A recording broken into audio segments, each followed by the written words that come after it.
Hello, I hope you're well. This is going to be my birth story. So I had my second son 2 weeks ago, and everything that I spoke about in my nesting vlogs and other videos on this channel that I said I didn't want to happen, happened. But let me say my baby came out absolutely healthy and fine. I was absolutely fine. If you're pregnant, don't watch this. I know all these videos start, but if you're pregnant, watch this. This will be informative to you, or this is a really lovely, positive birth story. Everything went wrong, so there's really no point you watching what happened in my story. So keep in your pregnancy positiveness that your birth is going to be very different. Your birth is going to be amazing. It's going to be however you wanted it, however you planned it, and just click away. Just click away. And then the rest that are left, maybe there are some of you who have had the exact same experience of mine, because I feel this experience is a really common experience in the UK with how childbirth in a hospital ends up happening. So a little recap on my first birth with my first son is that was an induction. The induction failed. They then thought, because my temperature rose, that I had an infection and that it could be fatal for the baby, so I had to have a C-section. After the C-section, they realised there was no infection and I didn't actually need to have the C-section originally. So with this birth, because the first birth I didn't need the C-section, I just wanted to have a normal, natural birth. I didn't want a cesarean. I didn't want the recovery time of a cesarean. I found that really painful after my first cesarean. The stitches reopened, like it was awful. So I didn't want to go through any of that again. So you will know on this channel, I was like, I just don't want another cesarean. I don't think I can survive another cesarean. Like the recovery time or after the pain, I feel like my hormones like flipped out after the cesarean because your milk doesn't come in fast. Like there's so many different things with it. Can I just say also, I look like Hagrid. This is my natural hair. I normally straighten my hair to death because I hate my natural hair, but I just have not had the time with a 2-week-old baby. I haven't even done my nails since I did them in the hospital after birth. I was just on a different planet after that cesarean. I just couldn't believe I'd had another cesarean. Anyway, let's get into it. So for a week before, I had contractions and I was over a week overdue. With my first son, I was 3 weeks overdue when he was born. With my second son, I was a week and a bit overdue. And for a week, I had contractions, but they kept stopping and starting. So I was like, this is Braxton Hicks. This is just my body kind of warming up, getting ready for labour. And then one night I had really my baby's just here, bless you. Sorry, this is chaotic. So one night I had really close together contractions and we were timing them on the contraction app, but my waters hadn't broken, I hadn't lost my mucus plug, but I thought let's just go up to hospital because I think this could be it.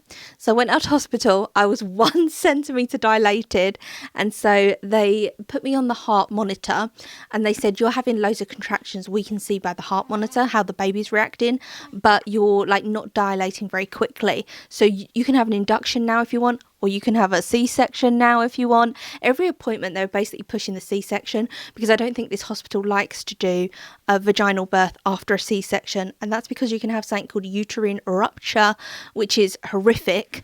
And it's basically because they cut into the uterus when they do a C-section, that skin is like thinner.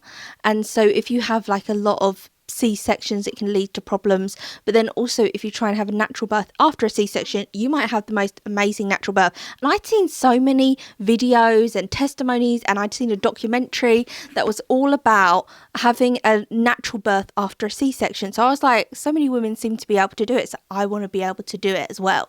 And that moment when they like lift the baby and the baby goes on your chest and you just push the baby out, like I wanted that whole moment.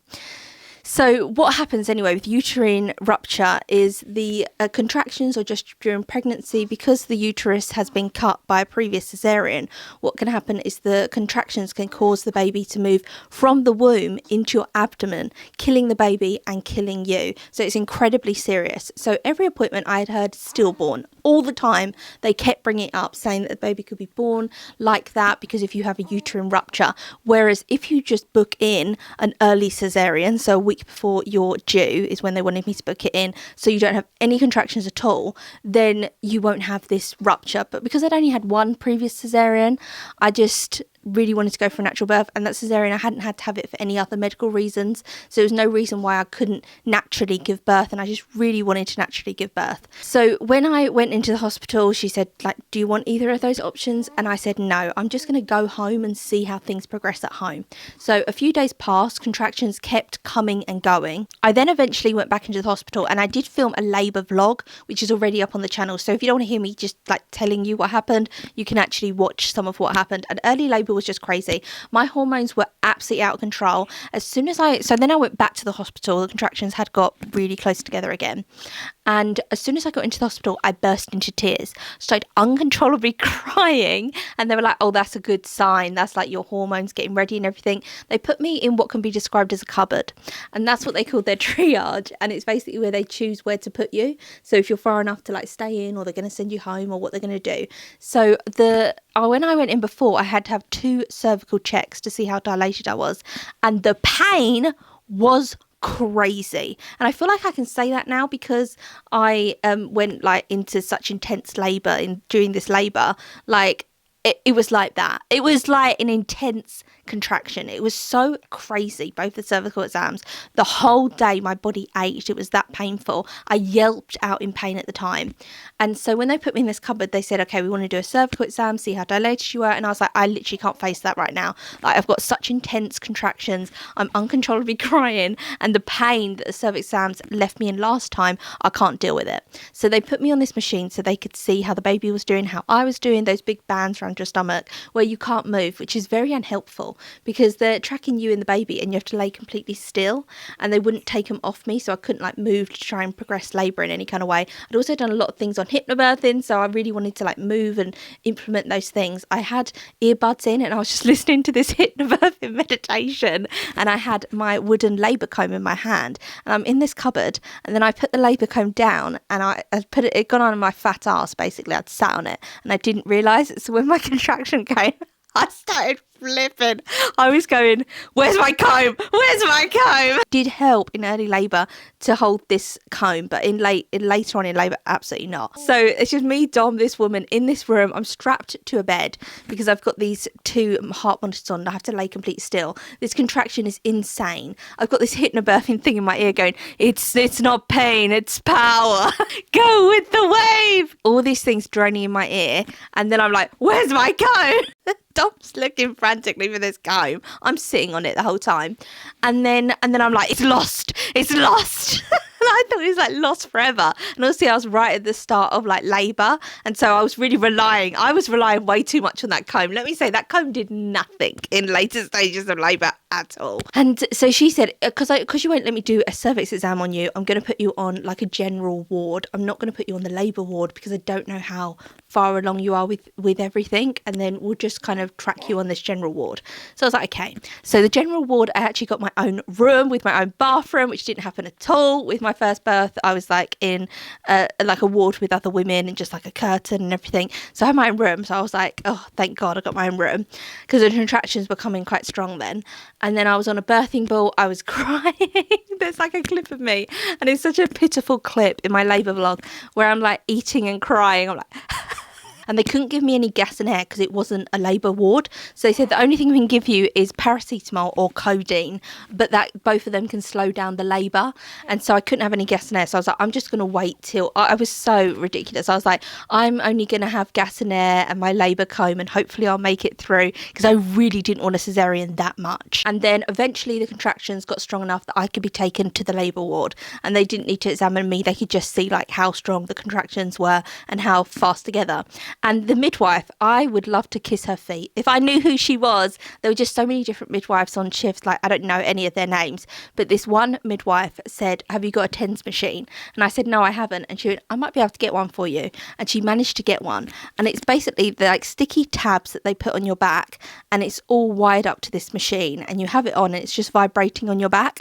And then when you have a contraction, you click this button and it vibrates really strongly. And then when your contraction's over, you unclick the button, but it's always vibrating on your back, is how I had it. And you can turn up the vibration, so if the contractions get stronger, you can turn it up more. Saved my life. Get a TENS machine. For early, obviously later on in labour it did nothing, but in early labour, oh my God, cannot recommend enough. Oh my God, thank that midwife. She saved my life. She honestly saved my life, because the pain was so intense. Obviously I had no gas in there, nothing, because I was on this general ward. And then as soon as she put those sticky tabs on and did the machine, I was like, oh my God, all the contractions were in my back as well. The whole labour, it was all in my back. And my thighs, when I had a contraction, it was like running up my thigh. thighs and then right up my spine. It was crazy. I didn't think that. I thought it'd be like low abdomen pain I'd heard women speaking about. Kind of, they were like period cramps, like that kind of area. No, mine was all in my thighs, all in my back. My thighs would shake as well when they got really intense, the contractions. So this TEMS machine was absolutely life-saving. So I walked off to the labour ward. They said, do you want a wheelchair? And I was like, no, I just wanted to get to the gas in there, to be perfectly honest. So I was like walking really slowly because I kept having contractions. And every time I had a contraction, I really wanted to hunch. That was like an animal instinct, was to like hunch into a ball. So I kept stopping to hunch. So I get in, and then the midwife is just about to leave her shift. So there was a midwife, and she was like, oh, I'm not going to be with you very long. I'm about to leave my shift. And then the doctors will come round and they'll come and see you. So basically did nothing when I first arrived, so the contractions were like ramping up a bit more. And then the doctors came in, and they just come in and talk to all women. Like, I think it's because I'd had a previous cesarean, they just wanted to tell me about that. And so they kept saying stillbirth all the time, and every time they said stillbirth, like my body would absolutely like convulse, like it would start shaking, and it would be really tense and shaky, and I would get incredibly panicked, and my pulse rate would go up, because obviously that's the worst thing imaginable for me. So I was just like, I can't imagine losing a baby. Like, I cannot imagine that. That's absolutely horrendous. You're also in labour and you're having these contractions which are like frightening, and then that word's continually being said. And if you know anything about hypnobirthing, it's all about you've got to be calm, you've got to be relaxed, you've got to be zen, you've got to feel safe. Well, when a doctor's looking you straight in the eye and say, oh, there's a risk of stillbirth because you've had a previous cesarean, so you can just go straight to cesarean now. At this point I had gas and air, I had the TENS machine whacked up, I'm on the gas and air, I've got my labour comb, and then they're saying all these like really frightening, unimaginable, I cannot imagine the pain of going through something like that, losing a baby. And so I was just terrified, absolutely terrified. So then a new midwife came on, and my labour wasn't progressing how they wanted it to. So my mucus plug had gone. So that's why I was moved to the labour ward. My mucus plug had gone, my contractions were really close together, but my waters hadn't broken. So because I'd lost my mucus plug, they were like trying to like get it along. So they were like, do you want to be induced? We can put you on this oxytocin drip that will put you into labour. And I was thinking, no, I really don't want to go through that with the oxytocin drip, because with my first birth, it had gone wrong when I'd been induced. I didn't want to take the risk again. Someone is soaring outside. We're soaring, flying. Oh, hi. Get over that side. All I can think of is High School Musical now. I had all the High School Musical Barbies. Did anyone else have those Barbies? And they had really strange arms, because you know Barbie has like a straight arm. They had like weird joints, because I suppose they were supposed to be like dancers. So they were really like bendy. And yeah, I did have a Wildcat uniform. So I didn't want the drip. So this is going on, and on the two bands are still on my stomach. So I have a band for me, which is like doing my heart, and then another one that's doing the baby's heart. And they were just like, these bands keep slipping, and they had to come back in and put the bands there, and I had to stay still. And I was like, I want to get on my birthing ball, I want to move around, I want to get labour progressing. They were like, no, you can't, because we need to track the baby, and if the baby's in distress, we will not know. And I was like, oh my god, is the baby in distress? The baby was not in distress. But you know, when things are like mentioned in the room, you're highly emotional because you're in labour, and so you're like, oh my god, is the baby in distress? It was all very confusing, and I wasn't dilating quickly, but I was dilating, but it just wasn't as quick as they like wanted it to be. She said, can I break your waters? She also said, the reason I think you're not dilating is because your waters haven't broken. So what's happening with your like my cervix also was ready. She said it had to go from like long to short, and it was short, and my cervix was ready to give birth, but I wasn't dilated enough for the baby to come out. When you're contracting, the baby's just moving around in this like balloon, so you need to pop the balloon for the baby to actually come out. But babies can be born in the sac. So I was thinking, well, babies can be born in the sac, so I don't know. And she was saying, I think you're not dilating because your waters aren't broken, which I don't know about that either, because I think even if your waters aren't broken, you can still dilate. But she just explained it to me like, the waters are stopping you from dilating. So when I pop these waters, you're going to dilate, because the waters, the way she described it, I was like, okay, I trust you. Okay, fine. Oh, and there's so many different midwives in this time as well. So she popped the waters. There was melatonin in the waters. So she was like, the baby could be in distress because this is in your waters. So because it's in your waters, this can cause an infection for the baby. Just going to have a sip of my drink. I've got it in my Hello Autumn mug. I don't care if it's not autumn. You know, people that are like, just enjoy the summer. No, No, I will never enjoy the summer. I've tried this year to embrace the summer. I was like, I'm pregnant, like I might not have another baby. This might be my last pregnancy and I'm pregnant in the summer. Let me try and enjoy it. No, it's autumn. There is a storm coming today and Dawn was like, oh, what a shame. There's like a storm and rain coming today. I literally can't wait. I can't wait, but I'm waiting for the storm. That's what I'm doing. I can see it's very grey clouds out there. I'm ecstatic there's a storm. I'm ecstatic the weather is awful now. Love it. So she leaves her shift. Another midwife comes on who I did not like. Like there were midwives that I did like, and like the one that gave me the TENS machine, what an angel. Absolutely adored her. The one that broke my waters, I did enjoy her. She was a very young midwife. I liked her, like she was nice. The next one that came on, absolutely not. She like hated her job and she kept talking about how tired she was. So I'm like having contractions, huffing gas and air, and she's like, I'm just so tired. I'm like, are you joking? You're tired. Like, get it together. We need to get this baby out. I was very positive. And then I said to her at one point, because I just had on my mind, like, I don't want another cesarean because of the healing time and everything of it. I've had a previous one. I definitely don't want it again. And I said to her, I just really don't want a cesarean. So, like, anything you can do, anything to avoid a cesarean. And she was like, yeah, okay, we'll try. And I was like, no. Anything, any tools. I didn't know what she was going to do, but I was like, any tools you need to use. I'm just saying you have my permission. Like, I was just pleading with her, please, when she started her shift, because I felt like things were like moving along in a certain direction. Because there was Meconium in the waters, it was like, okay, it's a bit more serious now. So we're either getting this baby out, one way or the other, the sunroof or the front bit. What we doing? They then said, because I kept moving, because I was a human, breathing, moving, these bands kept moving off my stomach, the one that was like looking after the baby's heartbeat and everything.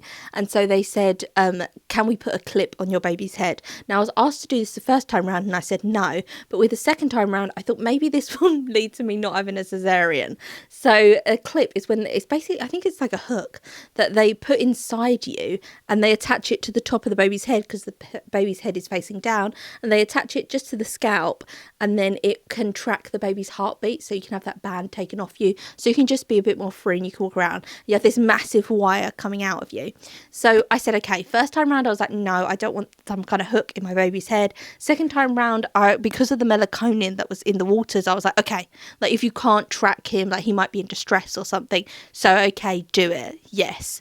So they did that. That was like really uncomfortable. They were like, oh, you won't feel it. I definitely felt it. Same with breaking the waters, really painful.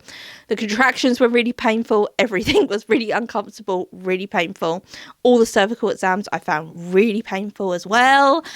And so they did the clip, but every time you move with the clip on, you think it would be 100% accurate because it's like attached to the baby's head, but it makes this crackling noise. And let me just say, the noise in the labour room was shocking. Every time I moved, it was like, it started like hissing and crackling, all the machines. And then this machine kept beeping because it was low battery. I was just like, oh my God. And then one of the things that were on me were low battery. So it's going deep, deep, deep, deep, like beeping. And then I had a blood pressure thing on me and that was beeping. Then I had a clip on my finger that was beeping. The noise levels were just absolutely unbelievable, shocking. All the beeping, all the noise. You couldn't relax and really let your body like relax, open, do all those kind of hypnobirthing techniques. It was impossible in the hospital because it was just so loud. And then they came in, the doctors, and they said, like, why don't we try the oxytocin drip? And because of the Meconium, I was like, okay, like, we need to get this baby out and let's, like, maybe this will speed it up. I really didn't want the drip, but I was like, okay. So it's basically a hormone drip that they give you and it just makes the contractions start and everything is what it's supposed to do. It went from 0 to 100. So as soon as she put the thing on, she whacked it up to 4. And I don't know why she did that. And it was so strong and it was so intense and it was contraction after contraction after contraction. All I had at this point was gas and air and a bloody labour comb. I think I'd abandoned the labour comb actually. I think I threw it on the floor. And then the TENS machine was doing nothing at this point either, and the pain in my back was just unbelievable pain. And then I started shaking. My thighs were like violently shaking, really, really shaking. It was crazy. It must have been the adrenaline of everything. And so I said, can I have an epidural? And they said yes. And you can also use the epidural if you do end up going on to have a C-section, like I did with my first son, they just topped up the epidural because I was in natural labour for a long time. Then they topped up the epidural for the C-section. So I thought if it does end up in C-section, I can just use that epidural. So the man who was doing it, I kept having so many strong contractions because I was on this drip, and I had to say every time I had a contraction, but I kept shaking, and I thought he was going to say, I cannot do the epidural with you shaking like this. So you have to like hunch over a bed, and they put it into your spine, so your back's like naked, and they're like drawing all over your back and putting this like template on your back as where to put it. So I kept having the contractions. He kept having to redo this template, and he couldn't do the epidural because they were so close together. And then I remember I was having this contraction. I was hunched out. You're hunched really uncomfortably like this, and then he's doing this thing on my back. This contraction is intense. I've got the gas and air, and then this other midwife who just came in was like, how's the labour coma going for you? And I was like, is this a joke? I think because the labour coma was on the floor, she was like trying to lighten the mood a little bit, like, do you want this labour coma? How's the labour coma? Like, do you want me to give it to you and everything? And I just didn't even answer her. I couldn't even talk. The contractions were that strong at that point. My heart went mad. My baby's heart went mad as well. Doctors came in and they said, we don't know why the baby's heart is going mad. It could be as simple as he's just tugging on his umbilical cord, touching the umbilical cord, then it would look like he's in distress, but he's not in distress, or he could actually be in distress. So as soon as they said that, my heart was then off the scale going mad. They had to do this thing where they get these like sticky things and they put them on your chest and look into your heartbeat and everything, and they were like, we don't know why your heart's going mad. And I was like, I'm just stressed. I thought my baby was in distress because his one went mad first, and so I thought he was in distress, and then my heart went mad. So I said, I think I'm just reacting to thinking there's something wrong with him or he's not okay. So that's it. I don't think it's a medical problem, like I'm having any kind of heart problems. And I wasn't. There was actually nothing wrong with my heart, but they just had to take it seriously because they didn't know. And the like mean midwife, she had gone off break. So when she came back from break, I had had an epidural. Mine and the baby's hearts had gone absolutely wild. They had turned off the oxytocin drip because they were like, if the baby's in distress, we need to turn this drip off immediately. So she came into all of this, and she obviously didn't like pain relief. She was maybe like a natural midwife. I have no idea, because when I had said like use any tools that you can, so I don't have cesarean, she was like, oh yeah, we try not to anyway use any of those things. And I was like, but if you have to, like, use them, And so she had also tried to get me to stop taking the gas and air. So every time I had a contraction, I was using the gas and air. She said, I wouldn't use that if I were you, because in later labour, for some women, they can build up a tolerance, and the gas and air doesn't work in later labour. And I'd seen a lot of women's vlogs and everything where they use gas and air absolutely fine throughout the whole thing. And I know that for some women it cannot work, but it was working so well for me that then I was quite afraid to use the gas and air. So I was just trying to like grit my teeth through the pain, and it was so unbelievably painful. So she was like being a bit like that. And then I had the button, and you have a button to top up the epidural. So the epidural wears off quite quickly, and you have to press this button, and it just puts more of like the drugs into your system so that you like can't feel anything from the waist down. So I pressed it once. She came over across the room, took the button off me and put it up really high so I couldn't reach it. And I was like, can I not use the thing? And she was like, no, you can't use it too many times, because when you start pushing, I want you to be able to feel everything. But that's the point of having an epidural, is that it's not completely numb. You can still feel pressure down there. You can still feel things, but the pain goes away. So the whole time I had my epidural, I was on gas and air because the pain was so strong. And that's not how an epidural normally works. With my first son, I wasn't in pain. As soon as the epidural came in, I was uncomfortable, but I wasn't in pain. I was still in as much pain before and after the epidural. So the epidural, of course, wore off very quickly because I wasn't allowed to top up the button. By this point, it'd been well over 24 hours. Doctors had been in and out, and they said, we think you should go for a cesarean now. And one doctor said, we could give you 12 more hours. So then they put the drip back on, basically, and they gave me 6 more hours, and I hadn't dilated that much. I had dilated, though, but not enough for the baby to come out. So a doctor said, we could leave you on this drip for 12 more hours, and probably in 12 hours' time, you will have a natural birth that you want to have. But what condition will the baby be in? Basically implying that, like, I could have this natural birth that I really wanted, but at the detriment of like my baby's life, was kind of how I took it and how I felt about it. And then I thought, oh my God, I'm being so selfish because I'm trying to have this natural birth and everything. But they were just rushing me because they have this policy of like, once your waters are broken, they want you to give birth within 24 hours. So they were just like really trying to rush me. And then this other doctor came in and started talking about stillbirth again. And then I agreed to have the cesarean. They brought in the cesarean contract. They were like, just read through this to check, because you have to sign something to say like you won't sue or whatever if something goes wrong. And so I had this contract in my hand and I said, I need time to think. Storm has arrived. Can you hear it? The storm is upon us. I've been talking for so long that my camera has lost the will to live. So all of this led to a cesarean. So oh God, I've got another bit. Asked midwife to come in after the one who had hidden the epidural top up from me. Still don't know why she did that. The last one to come in came in with a student. And the student was a young man who's probably about 18, and he was studying to be a doctor. So he didn't want to be a midwife himself.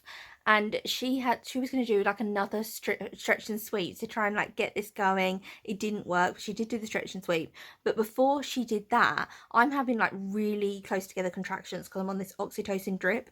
She said to him, do you want to take the blood? So they had to take blood for me to check my iron levels.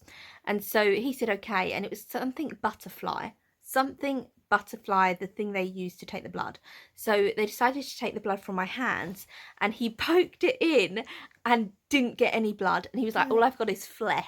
The epidural's completely worn off at this point. I'm huffing on the gas and air, and he's just stabbing about just finding flesh.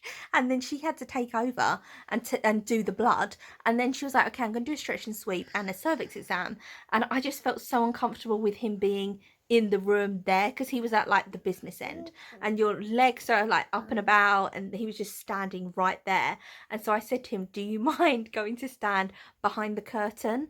And he fully understood what I meant. He didn't say like, oh, what do you mean? He was like, oh yeah, 100%. And he went and stood behind the curtain. But I think I like annoyed that midwife, because she just seemed a bit annoyed that because he was supposed to be shadowing her all day, like a bit angry that I had told him to stand behind the curtain. But I just didn't feel comfortable with him standing right there. I was wheeled into the cesarean room. The student was there, and then another student was there. I think there were 3 students in the room watching my cesarean, like in the actual room, not through like, I thought they'd be behind like glass or something if you're watching it in the room, full on scrubs up, just looking. The epidural, as I said, had completely worn off.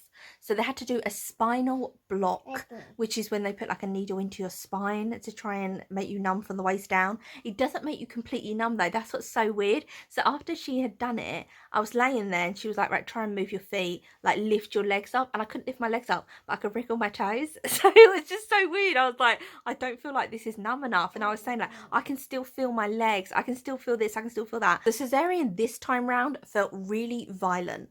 With my first son, I felt like you can feel the pressure, you can feel the tugging, you can feel it. It's a really weird sensation and feeling. But this time it felt like someone was standing on my chest. Someone else was repeatedly punching me in the stomach. It felt so violent. It did not feel like the first time. I don't know if that's the difference between a spinal block or this is different hospitals. This is different surgeons. I don't know why it felt so much more violent this time. And she said with the spinal block, you can't take any deep breaths. So you're just shallow breathing. So you're laying on your back, like really shallow breathing. And then they lifted my son up, took down the curtain, and I could see him, and there was all this fluid coming out of his nose and his mouth. And so I was a bit kind of taken aback by that, and I held his little hand, and I thought they were going to put him immediately on my chest. He got taken over the other side because there was Meconium in the waters. They had to check he was okay. Then there's some woman popping a hat on him. I know it's normal procedure for them to like take the baby over there and check the baby's okay, but she got out a measuring tape. She started measuring his head and then was trying to measure him, and then she took the hat off and put the hat back on. And at this point, I've carried him for 9 months. I want to hold him. So I was like, can you do that over here? I'm like laying down. I'm like, can you do that over here? Can I just hold him? So the anaesthetist, she had to say, I think she wants him over here now, and like stick up for me. I really loved the anaesthetist, by the way, and she was playing like a cesarean playlist because someone had said like, oh, she's got this really good playlist if you want to listen to music. And so whilst the cesarean's going on, because otherwise you're just listening to like the clanging of the instruments and everything. So I had said to her like, oh, can you put your playlist on? She's like, yeah, and she was like joking about. She was really nice. So they brought him over to me, and we had skin on skin. It was such a beautiful moment. Dom filmed a lot of lovely clips. I was just like looking at him, kissing him, and literally being beaten up behind the curtain. The stitching me back up was so bizarre. It felt like they were punching me, really beating me up behind there, and then I couldn't catch my breath, so I kept like gasping and then going, are they nearly done?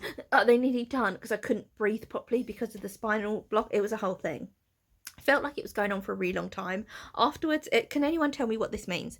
The surgeon said to me, I have removed, English wasn't his first language, so I had met him in the room previously and we hadn't understand what each other was saying, basically, because he was saying something and then I couldn't understand what he was saying, and he was talking in like words but not in a sentence. And so he said, I've removed your previous scar. I have no idea what that means. I still to this day don't know.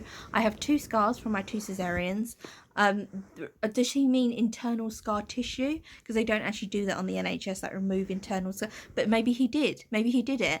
And whilst they were stitching me back up, they were having an argument. The surgeon and this woman were having an argument behind the curtain, but we couldn't work out what they were arguing about, but arguing about something to do with me. You also kept mentioning about like me having boys, and I don't know if that was like a cultural thing from maybe like wherever he was from, because he was like, oh, you'll have to have another baby to have a girl. Like he was almost like, oh, 2 boys, ugh, you want a girl, so you have to try again for a girl, and like kept saying it like as if it was a bad thing. It was really bizarre, but I think me and him just couldn't like understand each other very well. I could just go on and on, but I feel like I should stop. But there's just so much weirdness about it. So then when I'm being wheeled out, I had to be wheeled past the students, and one of the people in the room was like, oh, is this your first cesarean? And they were all like wide-eyed.